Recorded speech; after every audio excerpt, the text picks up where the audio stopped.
নমস্কার বন্ধুরা, mother simple কিচেনের তরফ থেকে আমি অন্তশ্রী আপনাদের সকলকে জানাই স্বাগত। নতুন দিনে নতুন রেসিপি নিয়ে আমি আবার হাজির হয়ে গেছি। আজকে আমাদের রেসিপি চিকেন কারি।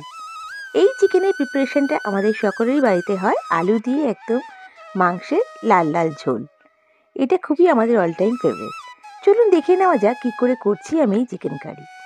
এর জন্য আমি এখানে 1.5 কিলো চিকেন নিয়েছি। আমি এখানে লেগ পিসগুলো নিয়েছি, আপনারা আপনাদের সুবিধা মতো নিতে পারেন। আমি এখানে বেশ পিসগুলো বড় বড় সাইজেরই নিয়েছি। এবার চিকেনে আমি সামান্য মতো নুন আর আমি হলুদের গুঁড়ো অ্যাড করছি, আর আমি এখানে দিচ্ছি 1 চামচ লঙ্কা গুঁড়ো দিয়ে ভালো করে আমাকে মাখিয়ে নিতে হবে চিকেনগুলো। এখানে বলে রাখা ভালো, আমি চিকেনগুলো কিন্তু প্রথমে নুন আর ভিনিগার দিয়ে 10 মিনিট মতন ভিজিয়ে রেখেছিলাম, তারপর পরিষ্কার করে আমি ধুয়ে নিয়েছি। দিয়ে ভালো করে আমি চিকেনটা একদম পরিষ্কার করে ধুয়ে এবার আমি এখানে মশলাটার সঙ্গে মাখাচ্ছি।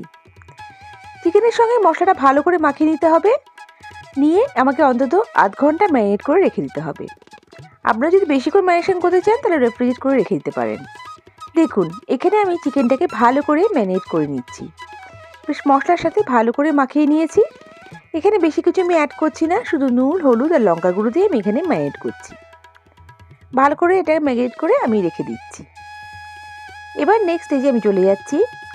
এখানে প্রথমে কড়াইতে পরিমাণ মতো সর্ষের তেল দিচ্ছি, দিয়ে এখানে আমি আলুগুলোকে ভেজে নেব। আমি এখানে 4টে মিডিয়াম সাইজের আলু নিয়েছি, এটাকে হাফ হাফ করে কেটে নিয়েছি। আপনারা আপনাদের সুবিধা মতন আলু অ্যাড করতে পারেন। দেখুন এখানে আমি আলুগুলোকে অ্যাড করে দিচ্ছি। আলুগুলো দিয়ে সামান্য পরিমাণে নুন আর হলুদ দিয়ে আমি ভালো করে বেশ ভেজে নেব।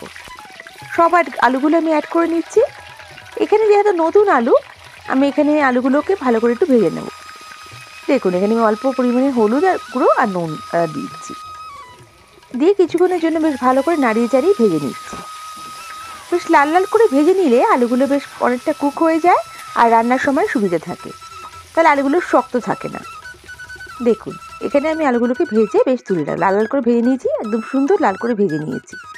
এবার আমি সবকটা আলু কেটে তুলে রেখে দিচ্ছি। এবার নেক্সট স্টেজে আমাকে চিকেনটাকে ভেজে নিতে হবে। আমি এখানে যেহেতু চিকেনটাও ভেজে নিচ্ছি তাই আলুটাকেও ভালো করে ভেজে নিলাম, রান্নাটা ঝটপট হয়ে যাবে। আমি এখানে চিকেনটা কিছুটা আমি ভেজে নিচ্ছি। দেখুন যতটা চিকেন আমার এখানে ধরছে কড়াইতে ততটা ভেজে নিচ্ছি। একসাথে সব চিকেনগুলো ভাজছি না, তাহলে ভাজাটা ভালো করে হবে না।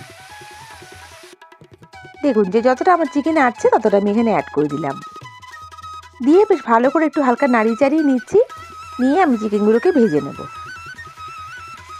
দেখুন উল্টে পাল্টে চিকেনগুলো ভেজে নিচ্ছি। চিকেনগুলো বেশ এখানে 50% মতন কুক হয়ে যাবে। দেখুন ভালো করে ভেজে নিচ্ছি সব পিসগুলোকে। এখানে যেহেতু আমার পিসের সাইজগুলো একটু বড় বড় আছে, একটু বেশক্ষণ ভালো করে ভেজে নিচ্ছি। আর এইভাবে ভাজলে পরে চিকেনের মধ্যে বেশ ফ্লেভারটাও ঢুকে যাবে আর চিকেনটা খেতেও ভালো লাগবে, সফট অ্যান্ড জুসি হবে। দেখুন চিকেনগুলো আমি তুলে রাখছি। একইভাবে আমি সবগুলো কিন্তু ভেজে নিচ্ছি। সেকেন্ড রাউন্ডে চিকেনটাও আমি ভেজে নিয়েছি, ভেজে নিয়ে আমি এবার তুলে রেখে দিচ্ছি। আমি দুবারে চিকেনটাকে পুরো ভেজে নিয়েছি। এখানে আমি মাপগুলো 1.5 কিলো চিকেন হিসেবে বলছি, আপনাদের যদি কম বা বেশি হয় সেই হিসেবে বাড়িয়ে বা কমিয়ে নেবেন। দেখুন এখানে আমি কড়াইতে শুকনো লঙ্কা ফোড়ন দিচ্ছি, আর এখানে আমি 4টে মতন পেঁয়াজ বেটে রেখেছি মিক্সিতে, সেটা আমি এখানে অ্যাড করে দিলাম। ভালো করে একটু হালকা করে নাড়িয়ে চাড়িয়ে নিচ্ছি। আর এখানে আমি অ্যাড করব 1 চামচ রসুন বাটা, 1 চামচ আদা বাটা, দিয়ে আবার ভালো করে নাড়িয়ে চাড়িয়ে নিচ্ছি।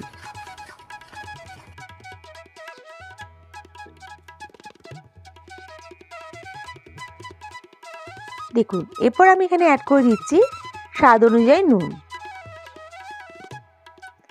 আর আমি এখানে অ্যাড করব 1 চামচ চিনি।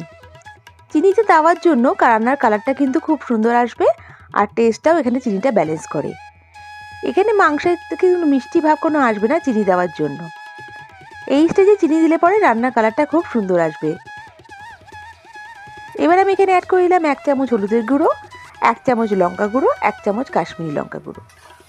আপনারা চাইলে এখানে লঙ্কা গুঁড়োটা বেশি করে দিতে পারেন, আপনাদের ঝাল অনুযায়ী লঙ্কা গুঁড়োটা বাড়াতে বা কমাতে পারেন। যদি ঝালটা পুরোপুরি অ্যাভয়েড করতে চান তাহলে পুরো কাশ্মীরি লঙ্কা দিয়ে রান্নাটা করতে পারেন। দেখুন এবার আমি অ্যাড করে দিচ্ছি এখানে টমেটো। আমি এখানে টমেটোটা কেটে রেখেছি, এখানে একটা বড় সাইজের টমেটো আমি কেটে রেখেছি স্লাইস করে, সেটা আমি এখানে অ্যাড করে দিলাম। টমেটো দিয়ে ভালো করে আমাকে কষিয়ে নিতে হবে। যতক্ষণ না বেশ মশলার কাঁচা ভাব যাচ্ছে আমাকে ভালো করে কষাতে হচ্ছে। এই রেসিপিটা আমাদের বাড়িতে সবার বাড়িতেই হয়, কিন্তু আমি কিভাবে করেছি এটা আমি এখানে দিচ্ছি। আর এটা খুবই টেস্টি হয়, আর এইটা থাকলে আর কিছু লাগেই না। এই মাংসের ঝোলটা খুবই লোভনীয় আর খুবই টেস্টি। দেখুন ভালো করে কষিয়ে নিচ্ছি। কষানো হয়ে গেলে এবার আমি এখানে চিকেনটা অ্যাড করে দেব। চিকেনটা অ্যাড করে আবার আমাকে ভালো করে কষিয়ে নিতে হবে। তারপরে আমি এখানে আলুগুলোকে অ্যাড করে দিচ্ছি, যাতে আলুর মধ্যেও মশলাটা ভালো করে ঢুকে যায়।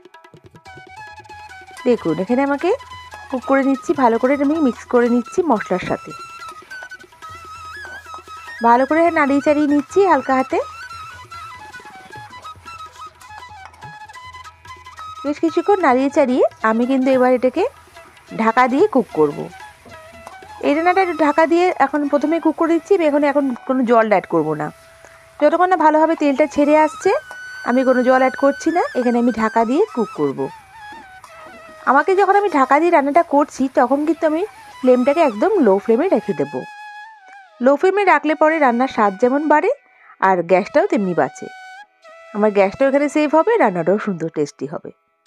দেখুন কতটা তেল ছেড়ে এসছে, দেখুন কি সুন্দর লাগছে কালারটা। এবার দেখুন এইভাবে আমি আবার নাড়িয়ে চাড়িয়ে নিলাম। তেলটা খুব ভালোভাবে ছেড়ে গেছে, রান্নার কালারটাও বেশ লাল লাল হয়ে এসছে। এবার কষিয়ে নেওয়া হয়েছে। এবার আমি এখানে গরম জল অ্যাড করছি। রান্নায় সবসময় গরম জলটা অ্যাড করবেন রান্নার টেস্টটা আর স্বাদটা বজায় রাখার জন্য। দেখুন ভালো করে আমি এটাকে নাড়িয়ে চাড়িয়ে নিচ্ছি। নিয়ে এবার আমাকে ঢাকা দিয়ে কুক করতে হবে কিছুক্ষণের জন্য। খুবই সহজ রেসিপি আর তাড়াতাড়ি হয়ে যায় আর খেতে খুবই সুস্বাদু। এই মাংস আলু দিয়ে পাতলা ঝোল দারুণ লাগে খেতে। দেখুন এবার ঢাকা দিয়ে আমি কিছুক্ষণ রান্না করছি আর আমি এবার কিছুক্ষণ পর ফিরে আসলাম। আমার রেসিপিটা কিন্তু রেডি হয়ে গেছে। আমি এখানে একটু কাঁচা লঙ্কা চিড়ে দিয়ে দিচ্ছি ঝালের জন্য। এই স্টেজে এইটা দিলে পরে ফ্রেশ ফ্লেভারটাও ভালো লাগে। আর আমি এখানে অ্যাড করে দেবো গুঁড়ো গরম মশলা 1 চামচ মতন অ্যাড করে আমি সার্ভ করব গরম ভাতের সাথে। বন্ধুরা আমার রেসিপিটা যদি ভালো লেগে থাকে প্লিজ লাইক করবেন, আর নতুন বন্ধুরা আমাকে সাবস্ক্রাইব করে আমার পাশে থেকে যাবেন।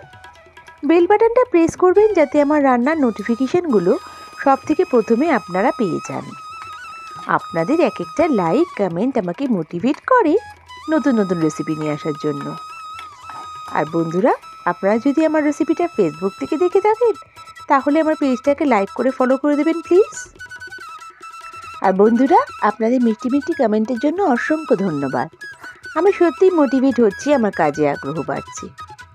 আর আমার এই রেসিপিটা কেমন লাগলো আমায় কমেন্ট করে নিশ্চয়ই জানাবেন। নেক্সট রেসিপি নিয়ে আমি আবার হাজির হয়ে যাব। সবাই ভালো থাকবেন, সুস্থ থাকবেন। বাই। Thank you.